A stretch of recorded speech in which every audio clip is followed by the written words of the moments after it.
Bienvenidos al capítulo 31 de Hablemos de Vivienda. Hoy, ¿sobre qué vamos a hablar? Ya sabemos que llevamos 2 años de este gobierno y queremos evaluar qué propuestas ellos han traído para todos los colombianos alrededor del tema de vivienda y sobre esas propuestas que han avanzado. ¿Estamos mejor? ¿Estamos peor? ¿Estamos igual?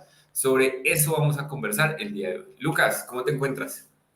Sergio, muy bien, afortunadamente, muy buenas tardes para todos. Como dice Sergio, creo que aquí la oportunidad y como nos gusta a nosotros, que es hablar un poco del tema de vivienda, pues lo que queremos es precisamente presentarles cómo nos ha ido en este sector y cuáles han sido, digamos que, las oportunidades y lo que tenemos, digamos que en este panorama de estos 2 años. Entonces, vamos a iniciar con el reporte recién salidito del horno de la coordenada urbana de Camacol. Ellos, digamos que entregan unas cifras año corrido, o sea, de enero a julio, y los últimos 12 meses, o sea, de junio del 2023 a julio del 2024. Y pues vemos cómo, Sergio, en estos 3 o 4 indicadores que tenemos del sector, que son las ventas, lanzamientos, iniciaciones y la oferta, podemos ver cómo en lo que va corrido del 2024, es decir, en estos primeros 6 meses, tenemos en ventas una caída del 6%. Recuerde que llevábamos del último año, caímos aproximadamente un 45% sobre las ventas del 2022, con lo que cerramos en 2023. Entonces, no vamos bien porque venimos de unas cifras negativas, vamos en 79.400 unidades este 2024, y cuando vemos el ejercicio 12 meses corridos, pues la cifra es preocupante porque seguimos cayendo, 17.1% es la caída, 138.000 unidades de vivienda se han vendido en los últimos 12 meses. ¿Y por qué esto es crítico? Es crítico porque, pues, si comparamos con el cierre del 2022, estamos hablando que hemos dejado de vender en el país 100.000 unidades de vivienda. Estamos hablando de casi unas 8.000 unidades mensuales menos que se están vendiendo en todo el país. En los dos segmentos cae más el segmento BIS que el segmento no BIS, cae un 18%, con 93.000 unidades en lo corrido, digamos, de los últimos 12 meses y 44.000 unidades en el sector no BIS. Y en el tema de lanzamientos, que son los nuevos proyectos que salen, pues en lo que va corrido del año caemos un 22%, igual caída 22% los últimos 12 meses, es decir, se han lanzado 114.000 unidades en los últimos 12 meses. Y pasamos al tema de iniciaciones. Iniciaciones son los proyectos que salen a ventas, pero que llegan al punto de equilibrio y pueden, digamos, que arrancan su construcción, que es lo que decimos que es lo que mueve la economía, lo que mueve la registradora, lo que mueve los subsectores de construcción, con una caída del 20%, 136.000 unidades, y llevamos 82.000 este año, este 2024, con una caída del 12%. Finalmente, en el tema de oferta, que es bueno y que tanto se está incrementando ese inventario, pues la oferta, digamos que también cae, afortunadamente se está vendiendo, en este caso, digamos que es positivo que la cifra esté negativa, es decir, hay menos inventario, hay 166.000 unidades disponibles para oferta en todo el país. Estamos hablando que si vendemos a ritmos de 138.000, perdón, y hay 166.000 en oferta, estamos hablando de que hay aproximadamente unos 14 meses en la rotación, es decir, si no volviéramos a lanzar un solo apartamento o una sola unidad en todo el país, nos demoraríamos aproximadamente unos 14 meses o 15 meses en vender todo el inventario. Y ahora pasemos a lo que corresponde a estos mismos 4 indicadores, lo que son los lanzamientos, iniciaciones, ventas y oferta, pero ya visto de modo por regiones. Y este indicador es bien interesante también porque vemos como las 3 principales ciudades en el tema de ventas, que son Bogotá, todo el sector de Cundinamarca y Antioquia, caen a 19, 11 y 20% versus las cifras del año pasado. Estas cifras son acumulado este año, es decir, de enero a julio.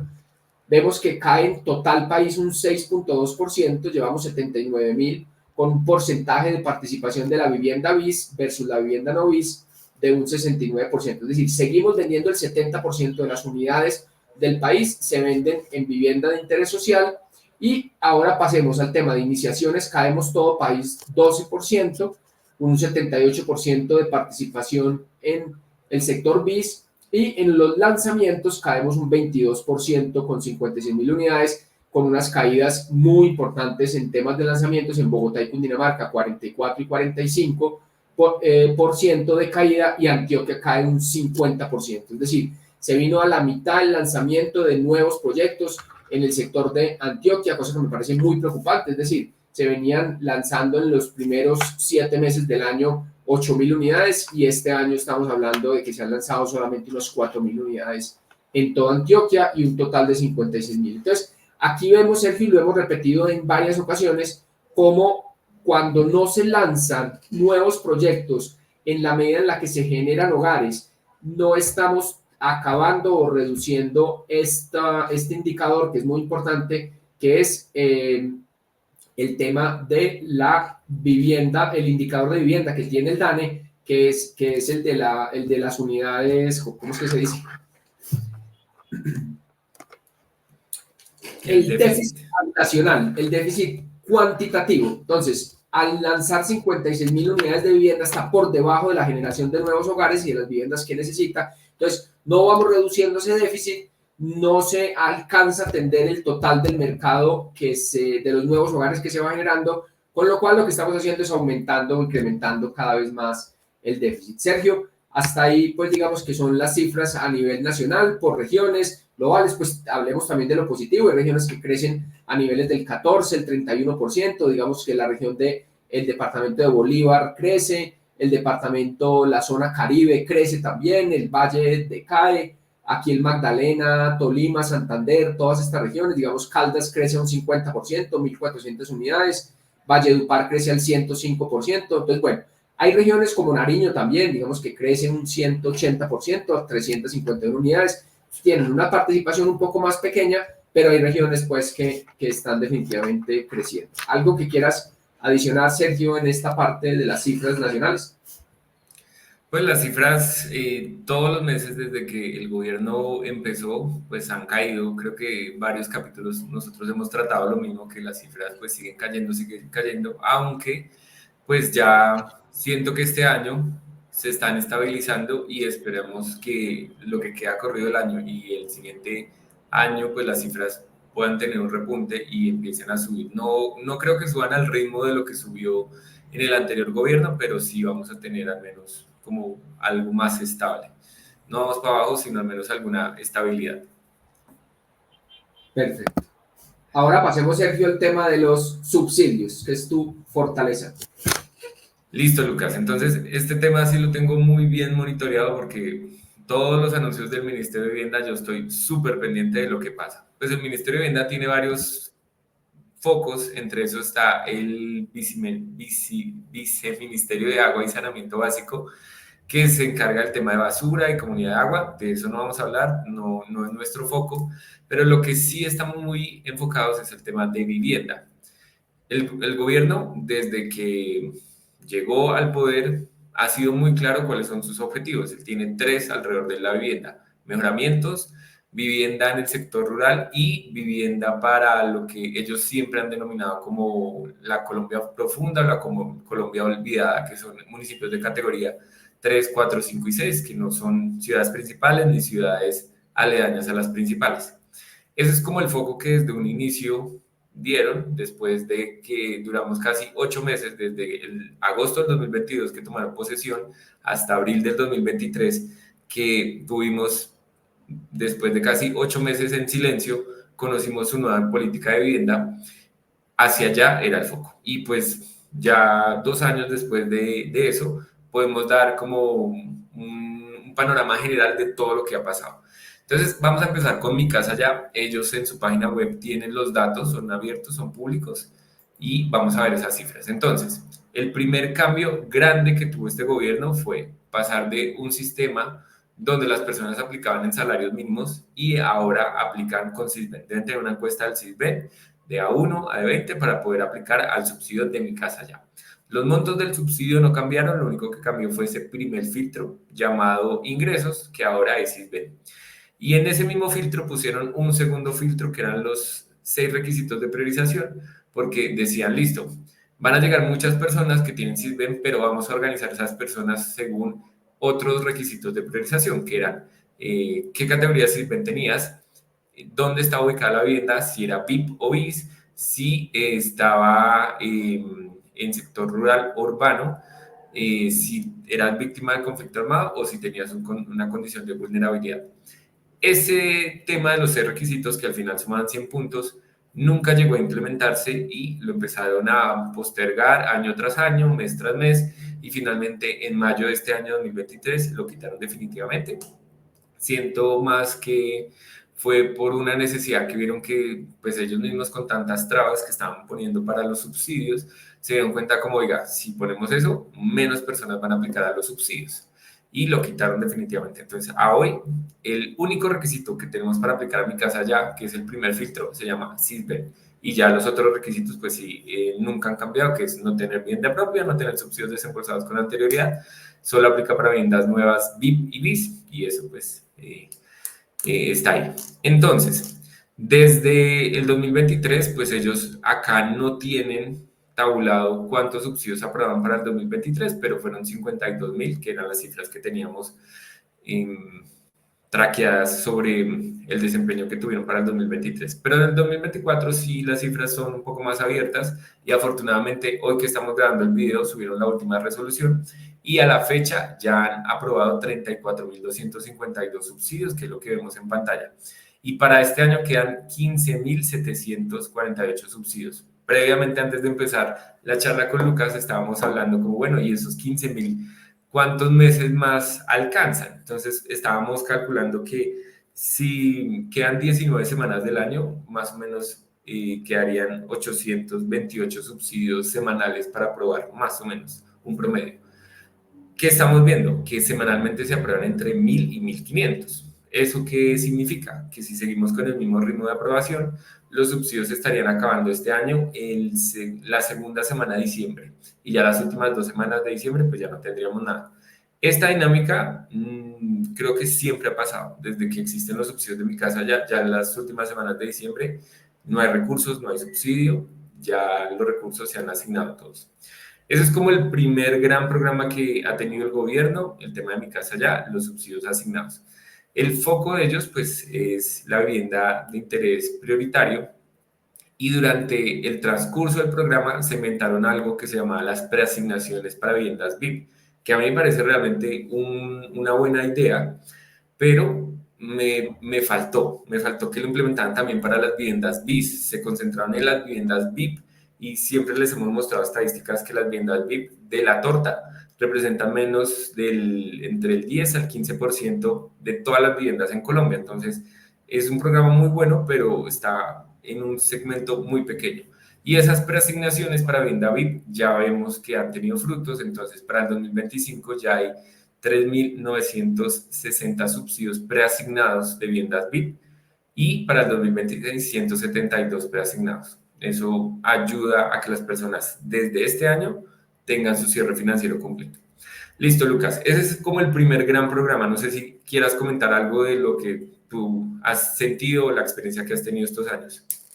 No, yo creo, Sergio, que aquí lo importante es que si bien esos subsidios, digamos que están contemplados esos 50.000 anuales, lo que venía pasando, lo que pasaba en gobiernos anteriores era que esos subsidios yo recuerdo que se terminaban casi que en junio, pero el gobierno o el ministerio lo que buscaba era más recursos, por eso llegamos a tener años de 60.000, 67.000 subsidios asignados por año, porque pues digamos que al ver que había demanda por más subsidios y por eso digamos que al principio el choque inicial es que se entendió que el gobierno había comprometido subsidios con recursos que no tenía. Efectivamente, lo que estaba asignado inicialmente, cuando se copaba, pues lo que hacía el Ministerio de Vivienda era buscar más recursos adicionales con el Ministerio de Hacienda para poderle garantizar, digamos, que más subsidios a la gente. Aquí está clarísimo que son 50.000, creo que no tienen en su radar aumentar, digamos, que pues ese valor, y menos, digamos, que con lo que está pasando con el tema de los presupuestos, que evidentemente pues está justo el tema de recaudo de impuestos y todo eso. Entonces nos vamos con los 50.000, seguramente vamos a terminar el año a ras, y con la venta, con la preasignación que estamos dando, pues llegaremos a esos, y eso está bien, digamos que no está mal, pero un poco la invitación es, oiga, si se necesitan 60.000 o 20.000 subsidios adicionales, pues debería alegrarnos a todos que la demanda creciera tanto, que el problema fuera buscar recursos adicionales para esas familias que requieren esos subsidios. Sí, de acuerdo. Entre más familias requieran los subsidios, si existe la posibilidad de adelantar de vigencias futuras ese presupuesto, es porque las familias los necesitan, no es de pronto por beneficiar a una constructora o beneficiar a alguna ciudad. Si hay gente demandando los subsidios, pues qué alegría que se puedan usar en las personas, que ese es el objetivo. Hay una cifra, Sergio, que es muy importante que conozcan y que la escuché alguna vez en un congreso de Camacol, y es que por cada billón de pesos que el gobierno invierte en estos programas de vivienda en subsidio, generan un movimiento de la economía de aproximadamente 10 billones de pesos. ¿Qué quiere decir? Que cuando ellos asignan recursos para subsidios por 1 billón, como las familias tienen que hacer ahorro, los bancos tienen que prestar también recursos, hacen créditos, los materiales, etcétera. Digamos que se mueve la economía en 10 billones por cada billón. Entonces, de ahí la importancia de que el gobierno destine recursos para este sector, porque mueve muchos subsectores de la economía. Lo que hemos hablado, pues, todos los proveedores y todo eso. Entonces, por eso es tan importante y por eso es tan dinamizador estos programas, y por eso gobiernos anteriores han utilizado el sector de vivienda como un dinamizador de la economía, precisamente por eso, porque el valor que invierten en cada uno de estos subsidios se ve multiplicado por 10 en la economía nacional. Totalmente de acuerdo. Listo, seguimos con los programas que ha anunciado el ministerio desde que empezaron a la fecha. El siguiente gran cambio que vimos fue el tema de tasa fresh. En el gobierno anterior, tasa fresh se podía aplicar tanto si tenías subsidio de caja de compensación como si tenías el subsidio de Mi Casa Ya. El año pasado el gobierno con el cambio de Sisbén también tuvo una restricción y dijo únicamente vamos a asignar tasa fresh para los que tengan Mi Casa Ya o Mi Casa Ya concurrencia. El resto de personas o que no tienen ningún subsidio o no tienen o tienen solo caja de compensación, para ellos no va tasa fresh. Esta medida me pareció un poco triste porque muchas personas se vieron beneficiadas con la tasa fresh y esto ayudaba a las personas a tener cierre financiero, y más el año pasado que vimos tasas tan altas, era el momento indicado para subsidiar la tasa de interés. En estos momentos que ya la tasa está bajando, pues chévere que sigan subsidiándola, pero donde debieron apretarse las tuercas para que la tasa no fuera tan alta y las personas no perdieran una vivienda por no tener cierre financiero, por no tener el crédito completo, se perdió esa oportunidad. Ahorita las tasas pues ya están a un 10% y se espera que sigan bajando. Ese anuncio que nunca se dio fue este año, antes del cambio de ministra, porque eso también pasó en los últimos 2 años. Empezamos con Catalina Velasco y el mes pasado tuvimos un cambio de ministra, ahora está Helga Rivas. Antes de irse, la última noticia que dio fue: vamos a implementar nuevamente tasa fresh para las personas que están aplicando al subsidio de caja de compensación o los que no tengan pues subsidios aplicados. Esa noticia quedó en noticia, a hoy todavía no hemos visto un borrador, un decreto, no. Esperamos que en los próximos meses podamos ver el borrador y seguramente tan pronto lo tengan, se los estaremos mostrando a todos ustedes. Ese fue el otro programa que pues, está funcionando, Tasa Fresh. No sé si Lucas quieres hablar algo de eso. No, yo creo que todo eso ayuda. Yo creo que esos recursos, lo que hay que entender es que, digamos que más que subsidios y más que regalarlo y más que pensarlo, entender que eso beneficia al constructor o a unos pocos, es que finalmente lo que le abre es una oportunidad a las familias a que puedan tener su cierre financiero y completar su compra. Es que definitivamente sin esos recursos en muchas familias pues no alcanzan a pagar por sus ingresos el crédito, y esos recursos son fundamentales para que la familia complemente con su ahorro, con sus ingresos, pues la compra del hogar. Entonces, definitivamente ayuda a que o no se desistan negocios o no haya, o pues haya nuevos compradores, o que se incremente, digamos que la cantidad de familias que pueden acceder a la vivienda. Definitivamente creo que era un programa que tenía todo el engranaje muy bien, pero se trató como de segmentar, de focalizar hacia los municipios, hacia tratar de beneficiar más a unos a otros. Creo que se ha malentendido y creo que todavía hoy en día hay gente que cree que los subsidios están hechos solamente para beneficiar a algunos constructores y todo eso. Yo creo que esto es un programa muy bien pensado, creo que es un programa muy líder a nivel, digamos que de Latinoamérica y todo, y pues que poco a poco creo que han ido entendiendo que el programa sí dinamiza, que esas noticias sí ayudan y que todo el esfuerzo que se haga en cualquier cosita ayuda a que cierto tipo de población o familias puedan tener ese cierre financiero y finalmente completar su sueño de tener vivienda. De acuerdo. Lucas, el siguiente programa que había anunciado el Ministerio de Vivienda era la tasa de redescuento que iba a aplicar tanto para los créditos ya desembolsados como futuros créditos y también Findete iba a financiar a los constructores. Esa información pues no salió por ningún lado, pero un día, cosas del destino, en un evento me senté al lado de la gerente de un banco muy importante en Colombia y le pregunté como, oiga, ¿y qué ha pasado con eso de Findeter? ¿Funcionó, no funcionó? Me dijo, sí, se lanzó, pero el mismo día que se lanzó, en menos de una semana, ya se acabaron los recursos asignados para el nivel de transacciones que maneja todos los bancos en Colombia eran mínimos. Entonces, sí se usó, sí hubo tasa de descuento, sí llamaron a algunos clientes a bajarle la tasa y ahí quedó. No pasó mucho de ese tema de Findeter. Lucas, tú que cotizaste, ¿cómo viste eso de Findeter? Pues yo más, sí, Mecho, yo estuve detrás del tema, me anunciaron como constructor que habían recursos por 200.000 millones de pesos, había que tener un cupo, era como un banco comercial, digamos que aprobado o preaprobado, y para proyectos de vivienda de interés social o para constructores que desarrolláramos proyectos de vivienda de interés social, esa tasa era una tasa atractiva, era digamos que muy interesante, pero en el fondo digamos que me quedé esperando la aprobación de los bancos para un crédito, porque era un crédito de libre inversión, servía o para cartera, para desarrollo o para pagar, digamos que cartera que tuviéramos o para capital de trabajo, para estructurar y desarrollar nuevos proyectos.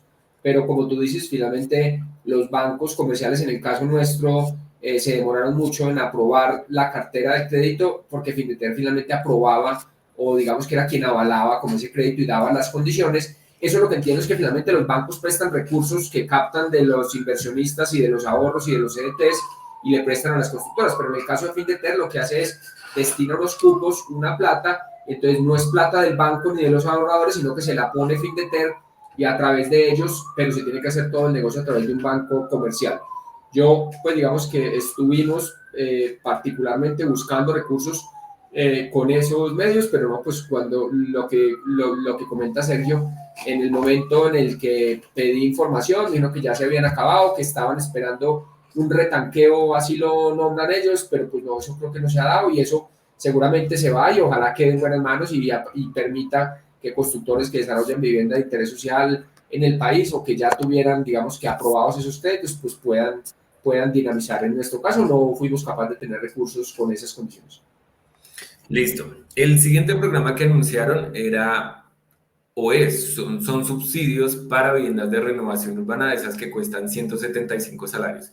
Casualmente, este anuncio lo hicieron antes de las elecciones de alcalde del país y pues eso fue el año pasado. Estamos a agosto y aún no hemos visto la implementación, pero sí existe el borrador del decreto. Está publicado en la página del Ministerio de Vivienda en la parte de normatividad, pero quedó en borrador porque tuvo bastantes comentarios de todas las entidades relacionadas con este tema de vivienda y quedó ahí. Entonces, me parece una buena propuesta. La vivienda de renovación urbana es algo que se está implementando en muchas ciudades, no solo en Bogotá, Barranquilla, Cali, Medellín. He visto proyectos de renovación urbana. Y esto impacta positivamente a los compradores de vivienda que tienen un cierre financiero corto, entonces si se pueden apalancar con los mismos subsidios que existen para vivienda de interés pretal y vivienda de interés social, pues el de renovación urbana también será un foco muy atractivo para las personas que quieren vivir en esos proyectos. Creo que aquí para dar un poco de claridad es los proyectos en vivienda de renovación urbana, la diferencia que tiene con la vivienda de interés social es que el tope de renovación urbana es hasta 175 salarios. Entonces, lo que hemos hecho los desarrolladores es que hay ciertos sectores, esa renovación urbana lo que permite es densificar los proyectos, permite pues tener los beneficios, algunos de los beneficios de construir vivienda de interés social, se permite ir en precio hasta 175 salarios mínimos en las ciudades principales, pero al no tener ese subsidio a las familias, pues no se podía acceder finalmente, pues digamos que las familias que quisieran vivir en estos proyectos no podían acceder, digamos que hasta ese precio, porque estamos hablando 175 salarios, estamos hablando ya casi de 240 millones de pesos, más o menos es como, como la proyección en precios que me da. Entonces, yo sí creo, Sergio, que sobre todo para sectores de renovación cercanos al centro de Bogotá, en las vías principales, sectores que se han hecho y que por el valor de la tierra toca desarrollarlos en renovación urbana, por ubicación estratégica, por cercanía, por lo que sea, en esos 175 salarios hace que ya no sea, digamos que 100% del comprador inversionista o una familia que gana más de 4 salarios mínimos, sino que ya empieza a acercar un grupo grande de personas que pueden acceder al subsidio, que teniendo hasta 4 salarios mínimos, con algunos ahorros, podrían acceder a comprar vivienda hasta de 175 salarios mínimos con un subsidio y con una ayuda. Y eso me parece importantísimo porque seguramente también habrán familias que lleguen a esos sectores y que lleguen a esos proyectos que también son muy interesantes y que hoy en día están más limitados o a personas que ganan más de 4 salarios mínimos o a inversionistas netos. De acuerdo, sí. Siempre yo he visto la renovación urbana, los proyectos por su costo, es un segmento muy específico el que dijo Lucas. Ingresos superiores a 4 salarios mínimos y pues inversionistas. El objetivo de la renovación urbana es revitalizar esos lugares, trayendo otra vez a la gente a esos lugares donde están muy bien conectados, en el centro de la ciudad o en las vías principales, y pues se estaba alejando de su propósito porque pues se convirtió en un perfil muy específico. Si traen este tema de subsidios, van a traer a estas familias que parece espectacular. Listo, Lucas. El siguiente programa que anunció el gobierno en conjunto con el Fondo Nacional del Ahorro fueron dos. Crédito constructor, el fondo, no sé, de pronto me corregirán si esto ya existía. Crédito constructor dado por el Fondo Nacional del Ahorro. Y también ellos habían propuesto, o bueno, ya existe, un crédito especial para las viviendas de interés prioritario que se llama VR más 0% de tasa de interés. Esto ya lo están aplicando. Tengo clientes que han sido beneficiarios de este tipo de créditos. Es un crédito muy económico. Cuando uno le hablan de VR más cero, hay personas que de pronto piensan que no tienen que pagar nada de intereses, pues la VR corrige el valor del préstamo y pues va aumentando en el tiempo, pero de igual forma es un crédito muy barato. Yo he hecho cálculos y pues pagan muy poquito interés. Eso está funcionando, y el crédito constructor del Fondo Nacional del Ahorro también está funcionando. Conozco constructores que han pedido crédito con el fondo, entonces ese programa, esa propuesta sí está funcionando. Sergio, nosotros particularmente, digamos que lo que entendimos es, tiene hartos requisitos, tiene más requisitos un poco más, y pues puede ser normal, digamos que por ser un crédito del Fondo Nacional, digamos que es como un poco más complejo, digamos que solicitar lo que los bancos tradicionales que de pronto tienen más, digamos que más cancha, por decirlo así, más conocimiento acerca del tema del crédito constructor, pero pues válido. O sea, yo creo que es una gran oportunidad. No conocía el tema de la tasa preferencial para VIP. Yo sí, en lo particular, creo que a Colombia todavía le falta una revisión de qué tenemos que hacer para que la VIP sea un negocio para los constructores. Definitivamente sigo pensando y sigo entendiendo, al menos los números que nosotros hemos hecho no nos da para construir proyectos VIP. Creo que no hay un incentivo económico para un desarrollador. Me parece que se vende, incluso pues el precio termina dando por debajo del costo. Me parece que la construcción de vivienda, y en eso dijiste un dato ahorita, el dato que yo tengo es que menos del 5% de la vivienda en Colombia es VIP, y eso creo que estamos hablando como de 500 unidades en todo el país de lo que se venden en VIP mensuales, y creo que eso, Sergio, le falta todavía incentivar. Yo en alguna charla o en alguna propuesta en Camacola algún día dije un programa que tiene Panamá que me parece supremamente interesante, y es que desligan el tema de la utilidad del negocio. Es decir, el negocio VIP tiene que ser un negocio para un desarrollador y si no, no lo va a sacar. Nosotros, cuando construimos proyectos con viviendas VIP, es porque tienen una obligación dentro del POT, una obligación urbanística de dejar un número de apartamentos VIP en el proyecto. Entonces, salvo eso, no es para nosotros ningún negocio desarrollar un proyecto todo en VIP.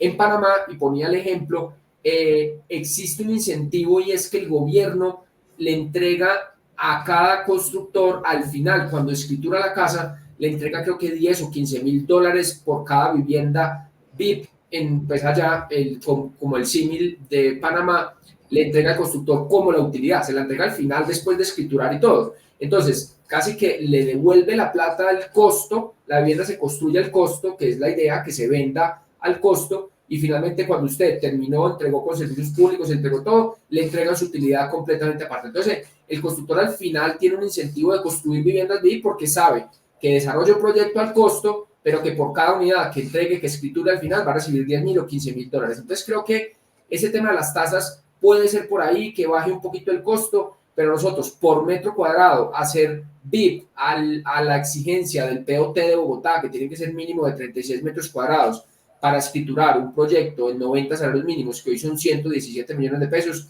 no nos da el costo y no sé, digamos, que cuál sería la estrategia para que se incentivara el desarrollo de proyectos VIP. De acuerdo, las personas a mí me escriben, Sergio, ¿por qué los constructores no hacen viviendas VIP?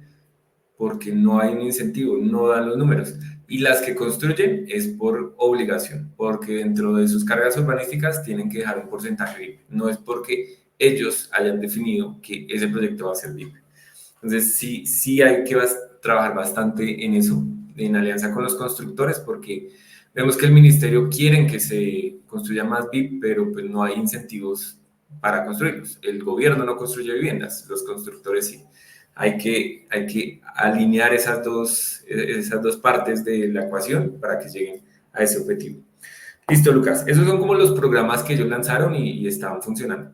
Hay dos cosas que ellos dijeron que nunca prosperó. Entonces, el primero, en las propuestas de los 4 años, habían dicho que iban a cambiar el sistema de salarios mínimos que se usa para vivienda de interés social, para vender la vivienda de interés social, y pasarlo a VTs. Eso no prosperó, no pasó el Congreso y murió ahí. Y otro que habían propuesto, esto alcanzó a ser un decreto, un borrador, pero finalmente no prosperó, y era aumentar el precio a 9 ciudades y municipios adicionales a las que ya existen, a 150 salarios, pasar de 135 a 150. Realmente eso tampoco pasó, seguimos con las mismas 42 ciudades y municipios que aplican hasta los 150 salarios, el decreto del 2022 sigue siendo el mismo.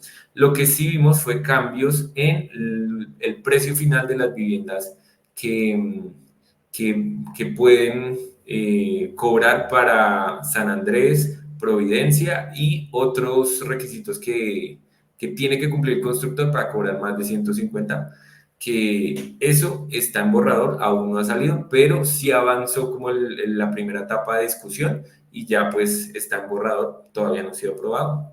De hecho, está en el mismo decreto de la vivienda de renovación urbana para obtener subsidios y eso está en stand-by. No ha prosperado, sigue ahí. Sergio, yo ahí estaba muy pendiente incluso de ese decreto porque nosotros hemos estudiado varias ocasiones lotes que nos han ofrecido, sobre todo en Pereira. Pereira es una ciudad, hoy en día yo diría, de 450.000, 500.000 habitantes, que tiene muy buenas oportunidades, pero hacer vivienda de interés social en Pereira es supremamente complejo por dos situaciones. La primera, porque tiene una restricción de área mínima y número de habitaciones, que están hablando de 52 metros cuadrados.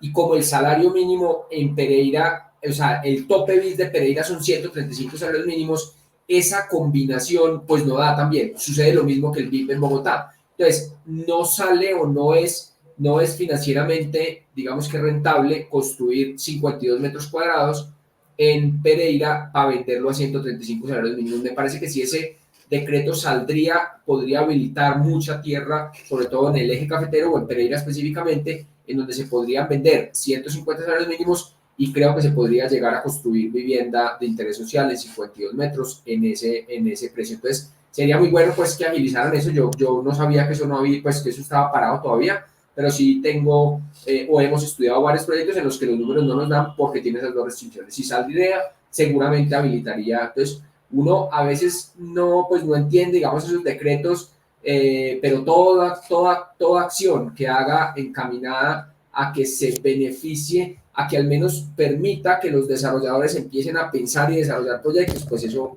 activa vivienda en el país y activa pues la venta y compra de muchas viviendas. Listo. Estos son todos los programas, decretos, intenciones, esquemas que ha sacado el gobierno para incentivar la compra de vivienda nueva en el país. Esperamos que va a pasar los siguientes 2 años.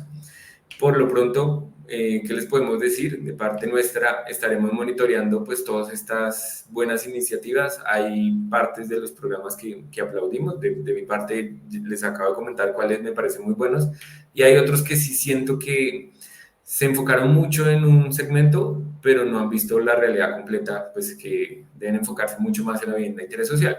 De hecho, una de las discusiones más grandes que siempre se ha tenido alrededor del tema de los subsidios es que se quedan en las mismas ciudades. Vimos las estadísticas de mi casa ya hace unos años en el gobierno anterior que estaban en 3 departamentos, en el Valle del Cauca, en el Atlántico y en Cundinamarca. Trataron de reasignar los subsidios a otros lugares, pero pues si no existen esas viviendas y los constructores no van a esos lugares, no van a poder reasignar esos subsidios porque no pueden. Nuevamente, el gobierno no construye, los que construyen son los constructores. Si no es interesante construir, no hay seguridad para construir, nunca vamos a llegar a esos lugares. Y actualmente, si uno mira las cifras de mi casa ya, Camacol tiene un cuadro muy bueno donde vemos dónde se asignan los subsidios. Los 2 primeros lugares sigue siendo el Valle del Cauca y Atlántico, donde más se asignan subsidios de mi casa ya.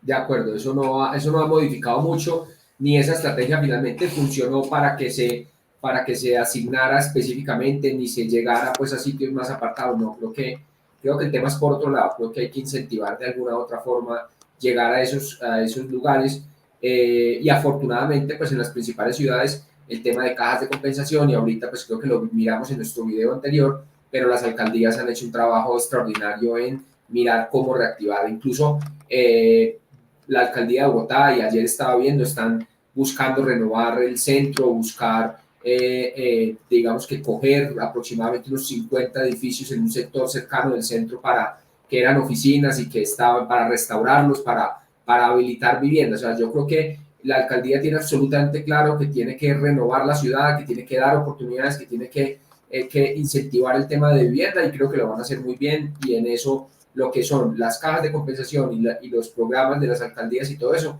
le han dado mucho la mano al sector y han entendido que esto funciona, digamos que de esa manera, engranando y poniendo a funcionar, pues digamos, este sector para que se mueva en general toda la economía. Sobre todo lo más importante, no perder puestos de trabajo y que se siga generando empleo, sobre todo para que las ciudades pues puedan seguir, digamos que su rumbo económicamente hablando y pues funcionen perfecto. Listo, Lucas. Con eso damos terminado el programa del día de hoy. Perfecto. Nos vemos hasta el próximo capítulo. Hasta luego.